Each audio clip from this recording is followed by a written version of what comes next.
Барыңыздарга кутман таң, урматтуу теле көрүүчүлөр. Сана телеканалына Таңкы Кыргызстан. Бүгүн өзгөчө темада талкуу кылганы жатабыз. Тил маселесин талкуулайлы деп Кыргызстан эл аралык университетинин азыркы тилдер кафедрасынын доцентинин милдетин аткаруучу бүгүн бизде конокто Мунара Зарипова. Саламатсызбы? Саламатчы. Кош келдиңиз. Кандай келип алдыңыз? Жакшы, рахмат. Жакшы. Айтсаңыз, алгачкы эле суроо, азыркы убакта ушу жогорку окуу жайларда сиздердин окуу жайыңыздарда дейин, кыргыз тили канчалык тилде, мына канчалык жогорку деңгээлде окутулуп жатат?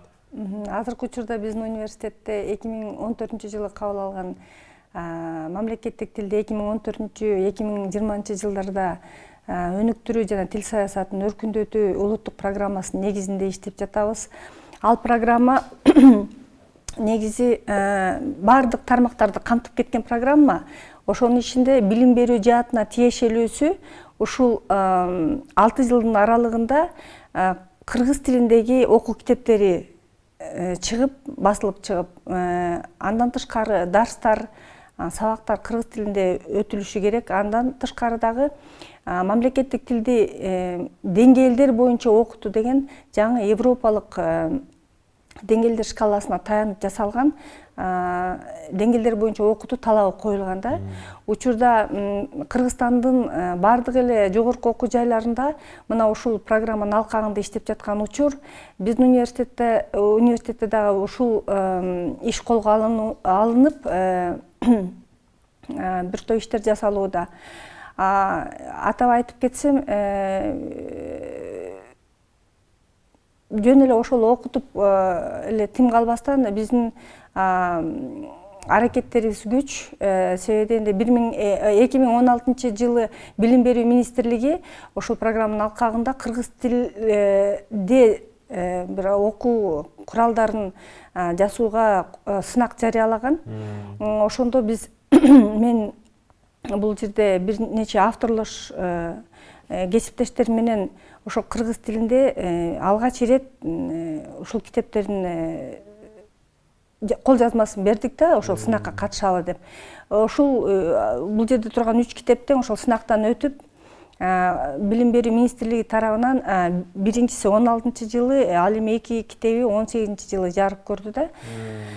Бул жерде ар бир китепке кененирээк токтолуп кетем. Бул жерде эмнелер камтылган? эл аралык мамилелер теориясы жана практикасы деген окуу китеби авторлош Бекбоева Алай Карабаевна менен чогуу биргеликте жаздык. Бул жерде менин кошкон салымым дипломатиялык документтер деген бөлүгү бар. Мына ошол бөлүгүн толугу үчүн жазып чыктым. Ал жерде жана нота, эл аралык келишимдер боюнча кеңири ошол эл аралык мамилелер жаатында окуп аткан студенттерге бул аябай жакшы колдонмо десек болот да. Окуу китеби кыргыз тилинде чыгып атат да.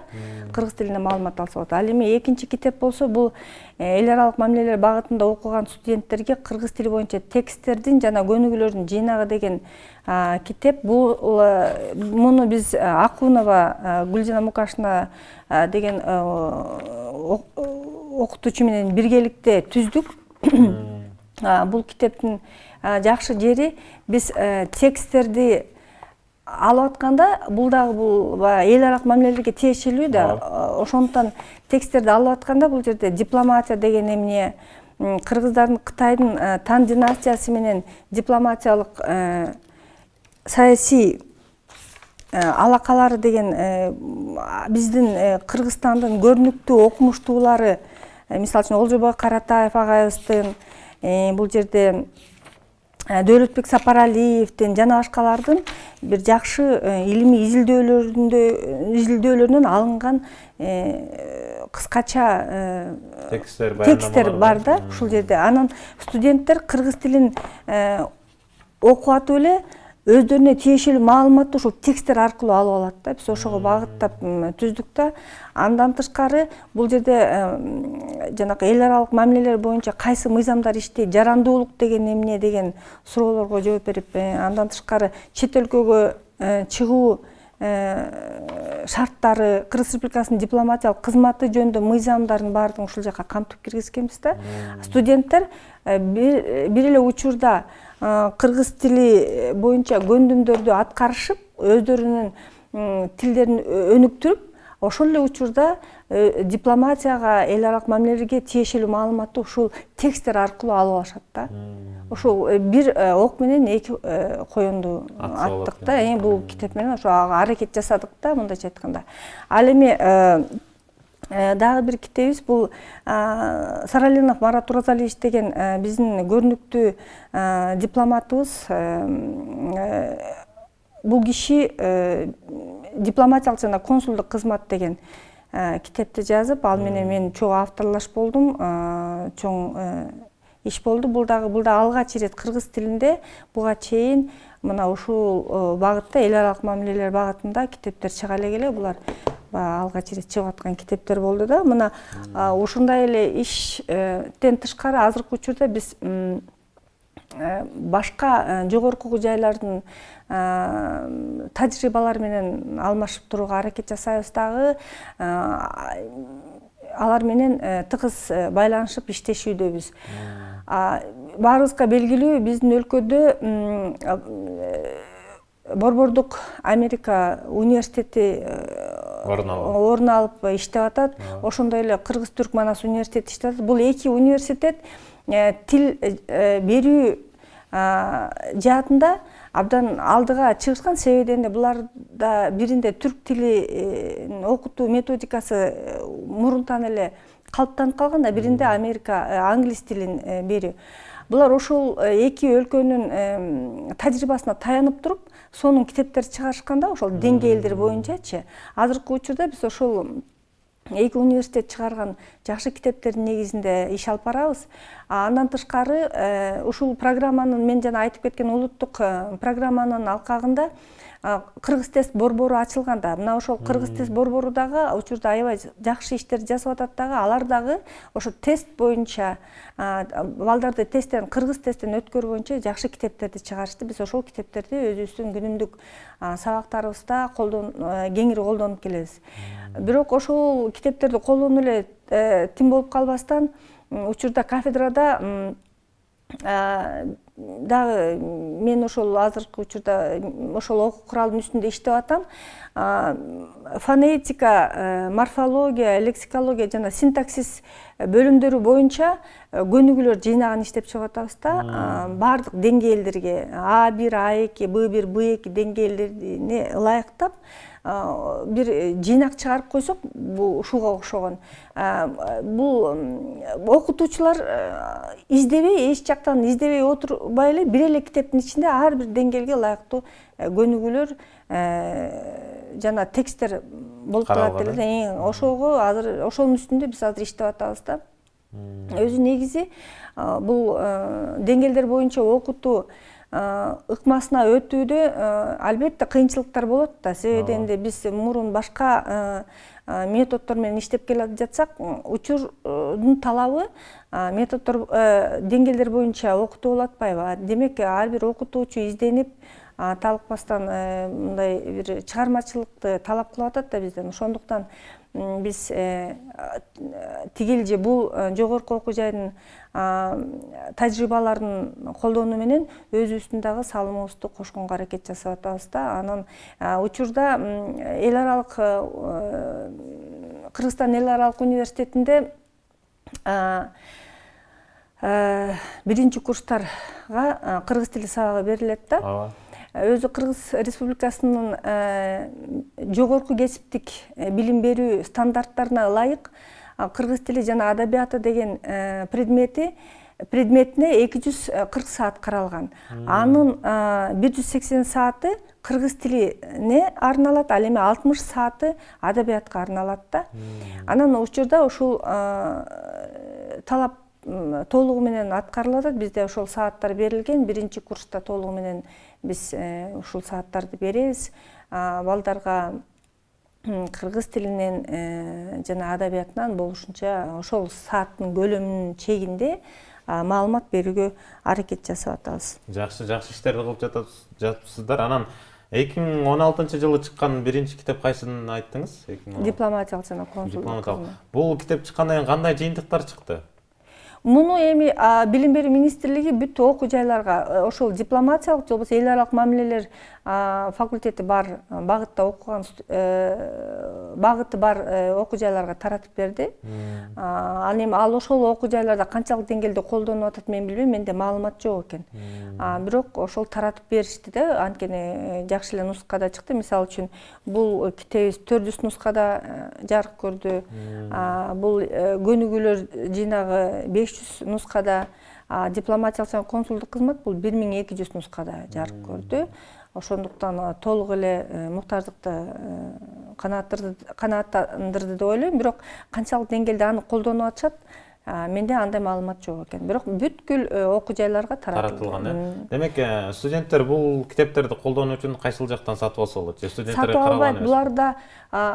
Бул китептер ошол окуу жайлардын китепканаларында бар. Китепканаларынан алып, аны сатып албай эле колдонуп алып турууга мүмкүнчүлүктөр толук бар. Жакшы. Анан айтып калдыңыз ошо биздин университетте деп. Негизи эле окуу жайларда кыргыз тили биринчи курстарга гана үйрөтүлөт да? Берилет. Анан ошол эле сиз айткан Кыргыз-Түрк университетин алабызбы, ошол эле Америка университетин алабызбы? Ал жакта биринчи курстан 4-курска чейин түрк тили, англис тили каралган да. Анан бизде эмне үчүн ал нерсе каралган эмес буга? Жок, каралган эмес. Бул жерде жанакыл стандарттарга ылайык деп атпайм. Ошо стандартта 240 саат берилсин деген өзүнүн ченеми бар да. Ал стандарттан чыгып кете албайбыз да. Демек 240 саат биз биринчи курста беребиз, ошону менен алар окууну аякташат. Эмне үчүн башка жогорку окуу жайларда андай жагдай болуп атат? Анткени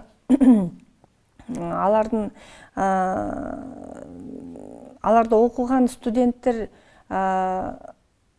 англис тилин билбей барышат да. Бизде мисалы үчүн эл аралык университеттин көпчүлүгү Кыргызстандын эле жарандары, ал кыргызча билген балдар. Бирок ошого карабастан аябай көп көйгөйлөр туулуп атат да. Мисалы үчүн ушул эле программанын алкагында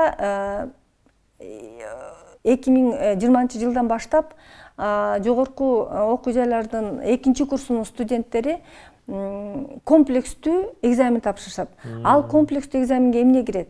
Ал комплекстүү экзаменге кыргыз тарыхы, кыргыз географиясы, кыргыз тили жана кыргыз адабияты кирет да. Анан ошол кыргыз тилдүү балдар, мисалы үчүн окуса түшүнөт да бул китептерди, ошол чыгармаларды окуса, ошол кыргыз тарыхын окуса түшүнөт, анан аны айтып бере алат. Экинчи маселе, кыргыз тилдүү эмес студенттер да бар биздечи. Мына ошолор кандай болот деген суроо туулуп атат да бүгүнкү күндө. Анткени А1, А2 деңгээлиндеги студенттер ошол сынакты кандай тапшырышат? Мына ошол дагы маселе, чоң маселе азыркы учурда. Жакында эле Кыргыз мамлекеттик юридикалык академиясында ушул боюнча семинар болуп өттү, метод семинар болуп өттү. Бул жерде да мен ошол маселени көтөрүп чыктым. Же деңгээлдер боюнча суроону түзүшүбүз керек, же кандайдыр бир жолун табышыбыз керек деп ошол суроо көтөрүлүп чыгып атат.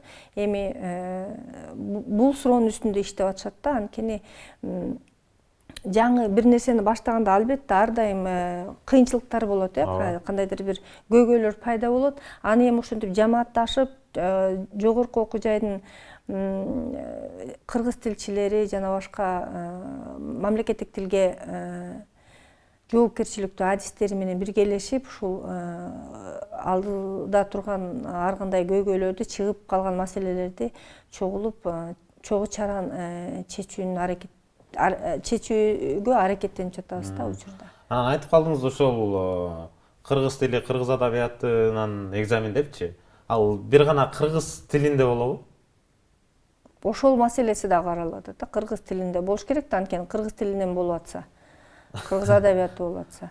Мына ушул маселелер көтөрүлүп чыкты да. Анан аны мен бул жерден азыр айтууга компетенттүү эмесмин, себеби дегенде ал маселе иштелип жатат да. Биз бул маселени көтөрүп чыктык, анан ал чечилет да. Анан ошо чечилгенден кийин ошолордун баардыгына жооп берсек болот деп. Түшүнүктүү.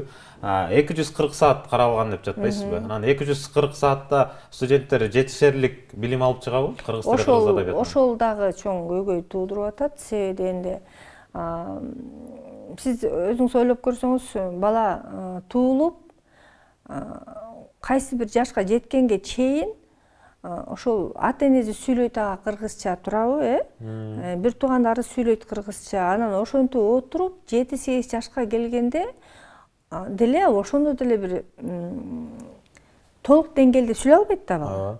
Эми ошондо санап көрсөңүз, мейли эми төрөлгөндөн баштап албай эле коелу, 2 жаштан баштап эле 8 жашка чейинки 6 жылдык аралыкты алып көрсөк, 6 жылдын арасында ошол кыргызча сүйлөгөн элдин арасында жүрүп, анан тил билүү деңгээлине өнүктүрүү кайсы бир деңгээлге чейин эле жетсе, бул 240 саат албетте абдан аздык кылат. Бирок ошол стандарттарда каралып калыптыр, биз ошол стандарттардан четке чыга албайбыз. Болгону биз болушунча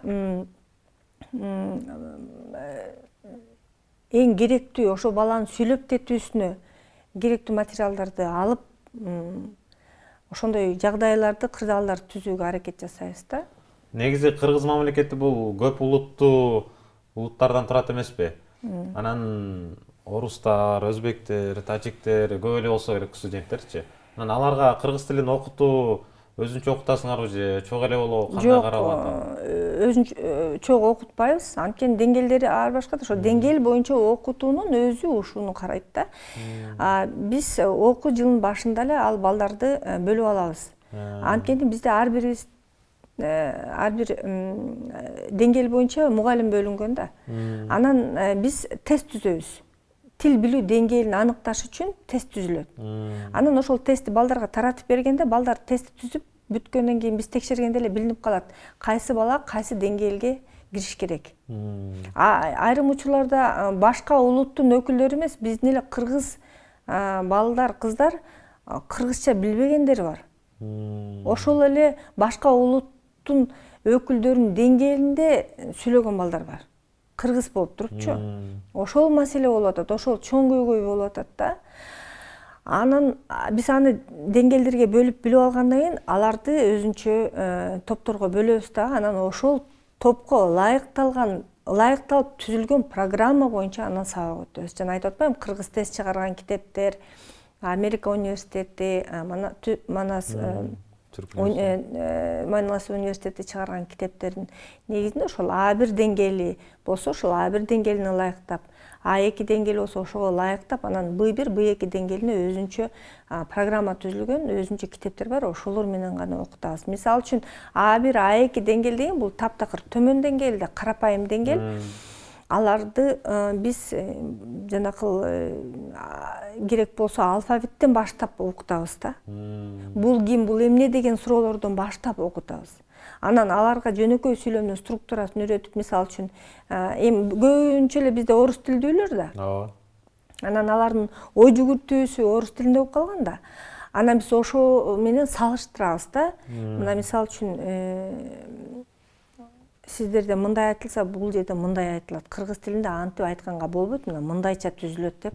Мына ошонусунан бери, майда чүдөсүнөн бери иштеп чыгабыз. Анан аларга атайын аудио угузуу үчүн аларга атайын тексттерди окуп чыгабыз да.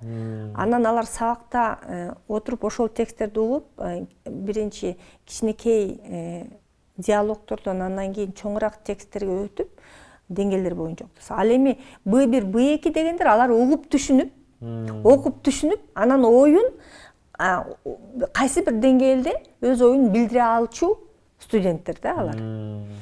Эми алар көбүнчө эле айыл жеринен келген кыргыздын кыз жигиттери, шаардыктар деле бар, бирок алардан азыраак болот. Көбүнчө айыл жеринен келген кыз жигиттер, студенттер бизде кыргызча ошол Б1, Б2 деңгээлинде сүйлөгөндөр бар.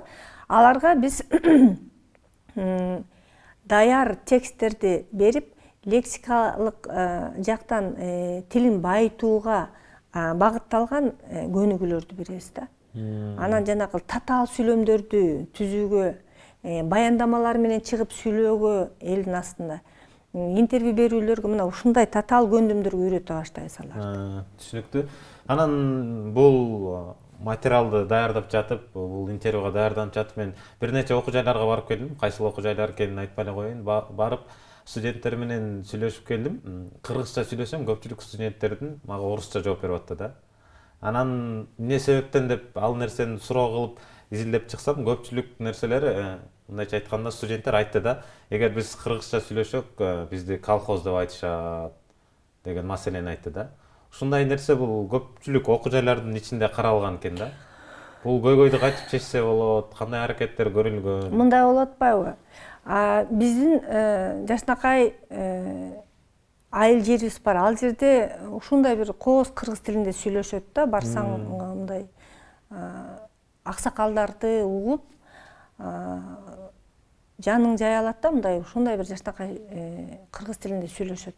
Анан ошол кепти угуп түшүнүп жүргөн кыз жигиттер Бишкекке же башка шаарга барышат, окуу жайына өтүшөт.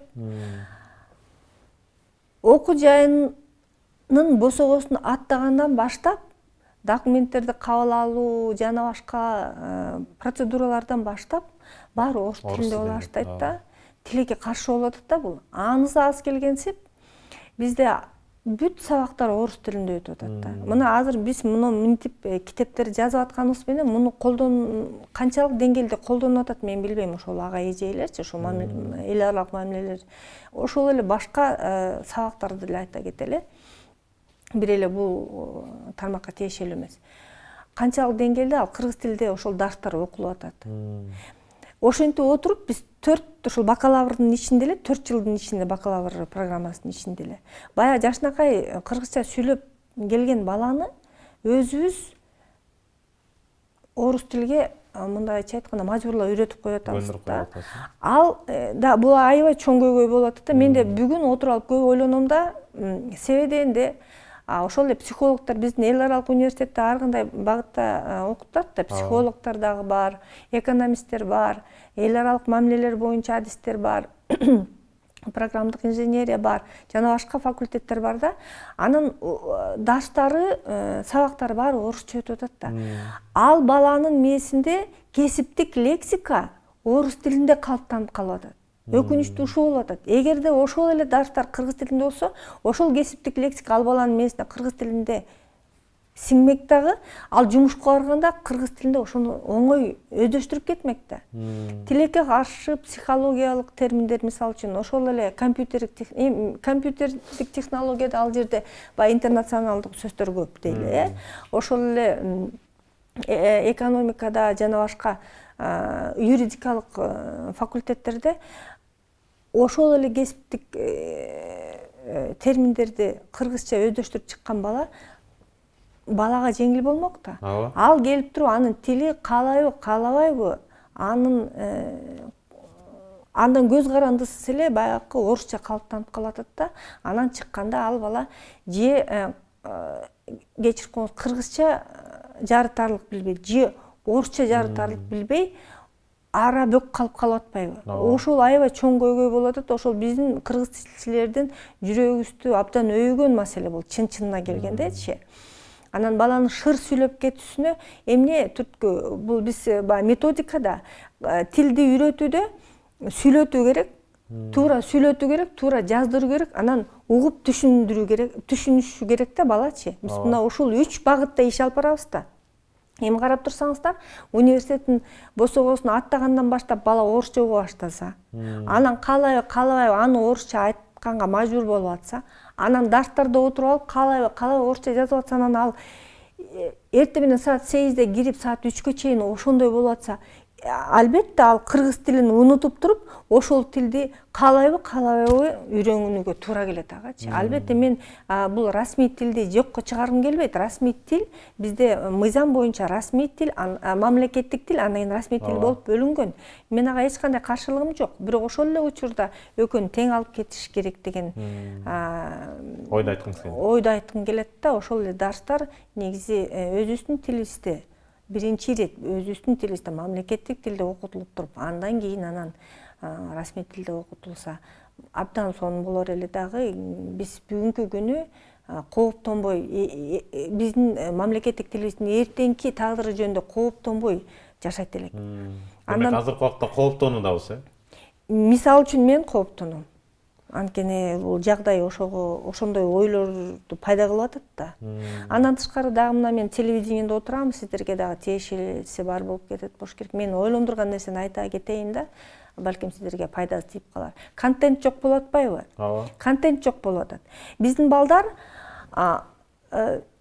кинолорду, ошол эле батыштын, каяктын кереги жок мультфильмдердин баардыгын орусча угуп атышат. Бул контент да. Ооба. Эгерде ошол эле мультфильмдерди, ошол эле жакшы кинолор бар, мен айтпайм баары эле жаман деп. Жакшы мультфильмдер да бар, тарбиялоочу жагы да бар, жакшы нерселер бар. Бирок ошолордун баарын кыргызчалап, сапаттуу кыргызчалатса да. Анткени айрым учурларда биз кыргызчалаткандарын көрүп атабыз да, аны балдар көрбөйт, аны анткени сапатсыз. Ооба. Үндөрү дал келбейт. Ошондуктан ушул телевидение жагыда контентти байытса, ошо кыргыз тилде балдарга анткени тил качан калыптанат? Кичинекей мезгилде калыптанат да. Ошол учурда балдарды сугарып койсок, таза, сулуу, кооз эне тилге сугарып койсок, бала ошол база менен келет дагы. Анан аны балким унутса дагы база калат түптөн. Психологияда айтылат эмеспи? Оперативно долговременная память, орусча айтканда, көп узак убакытта сакталып калуучу эс тутум деп. Мына ошол бир күнү болсо бир күнү кайра чыгат, өнүпчү. Тыштап койгон дандай болуп, ал өнүп чыгат. Ошондуктан биз жанагы 2 жаштан баштап бир 10 жашка чейинки балдарга ылайыктуу контентти жиш кылып коюшубуз керек дагы. Балдар ары барса да кыргыз, бери барса да кыргыз тилин угуптурдай кылып туруп, жиш толтуруп койсок, андан ары бизге жеңилирээк. Мектепке барганда дагы мугалимдерге да жеңил болот эле да. Жакшы, өтө сонун кеңеш болду деген үмүттөбүз. Анан акыркы суроо, тилчи катары ушу көз карашыңыз менен айтыңыз. Кыргыз тили бул жоголуп бара жаткан тилдердин катарындабы? Жок. Ал ар бирибиздин өзүбүздүн колубузда. Мен студенттерге дагы колумдан келишинче кайсыл аудиторияда отурсам да ушул пикиримди айтып келем, сиздерге дагы айтып коеюн. Мамлекеттик тил, кыргыз тили жоголбойт.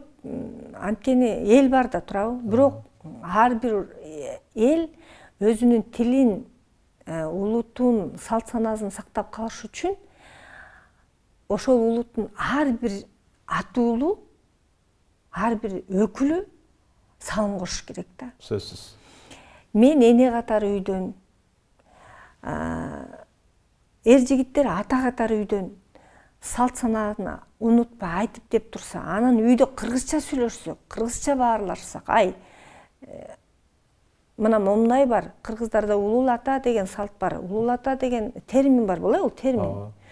Кыргыздарда конок келгенде төргө отургузуп, ал акыбалын сурап, тамагын берип коюп, анан келип калыптырсыз дейт. Деп мына ушундан баштап эле үйдөн балдарга ар бирибиз салым кошсок, тил өлбөйт. Анан эгерде кайдыгер мамиле жасап койсок, карабай таштап койсок, албетте тил өзүнүн баягы кунарын жоготот да. Бул бизге тилчи катары бул мындай абдан бир өкүнүчтүү нерсе да, тилчи катары биз. Буга аябай мындай жүрөгүбүздөн өткөрүп, ошондой мамиле жасайбыз да. Ошондуктан мен студенттериме дагы айтып коем, силер болочок ата энесиңер. Бүгүнкү күндө силер тилди жакшы алып кетсеңер, балдарыңарга ошону бере аласыңар. Анан өзүңөр сүйлөй албай турсаңар, балдарыңар эмнени сүйлөйт? Силер ошону каалайсыңарбы? Эгерде балдарыңар келип алып, анан кийин кыргызча билбей силер менен hello деп, же болбосо мейли башка тилде деле сүйлөшсө, сиз кандай акыбалда каласыз кийин деп сурайм да. Мына ошого чейин алып барганга аракет жасайм да, элестетип көрсүн депчи. Ошондуктан тил өлбөйт, ар кимибиз аракет жасап, ар бирибиз өзүбүздөн баштап тилди өнүктүрө берсек, тил өлбөйт деген чоң үмүттөбүз. Ошондуктан ушул иштерди жасап атабыз да улантыш үчүн. Чоң рахмат, өтө өкүнүчтүү, өтө пайдалуу кеңештерди айтып өттүңүз дейбиз тил маселеси боюнча. Жалпы теле көрүүчүлөргө эркин микрофон каалап элек кыргыз элине. Эми кыргыз элине бүгүнкү темабыз кыргыз тилине арналгандыктан мен эми Тил маселеси боюнча тил айтсаңыз. маселеси боюнча айткым келет. Мына буга чейин деле айтып кеткен сөзүм ошо каалоо тилек катары болуп калды окшойт. Андан тышкары ата энелерге айтып кетчү нерсе, балдарыңыздардан талап кылаардан мурун өзүңүздөр үлгү болсоңуздар дейт элем да. Өзүңүздөр ошол салт санааны кармап, кыргыздын сонун салттары бар. Эч кимде жок бир кайталангыс, бир аруулукту чагылдырып турган сонун бир салттары бар да. Ошол салтты бирөөдөн талап кылаардан мурун өзүбүз ошол салтты карманып, ошондой болуп жүрүп турсак, наркыбыз, баркыбыз менен, населибиз менен жүрсөк, балдарыбыз бизди карап бизге түзөлөт да, туурабы? Анан жаштар да бизди карап түзөлөт эле деген бир жакшы каалоо тилек айткым келет. Анан албетте кыргыз журтчулугуна тынчтык каалап кетем. Экономикалык эле өнүгүп өсүүнү каалай бербестен биз рухий жан дүйнөсүндө өнүгүп өсүүсүн каалап, ошого далалат жасасак, мен ойлойм, бул каалоолорубуз, тилектерибиз орундалат сөзсүз. Чоң рахмат, айтылган каалоо тилектер кабыл болсун. Биз да сиздерге чыгармачылык ийгилик каалайбыз. Кыргыз тили үчүн кызмат кылып жүрө бериңиздер. Урматтуу теле көрүүчүлөр, эскерте кетчү нерсе, бүгүн бизде конокто Кыргызстан эл аралык университетинин азыркы тилдер кафедрасынын доцентинин милдетин аткаруучу Мунара Зарипова болду. Чоң рахмат дагы бир жолу келгениңиз үчүн. Ал эми биз алдыдагы клипке көңүл бурсак, андан кийин эфирибизди улантмакчыбыз.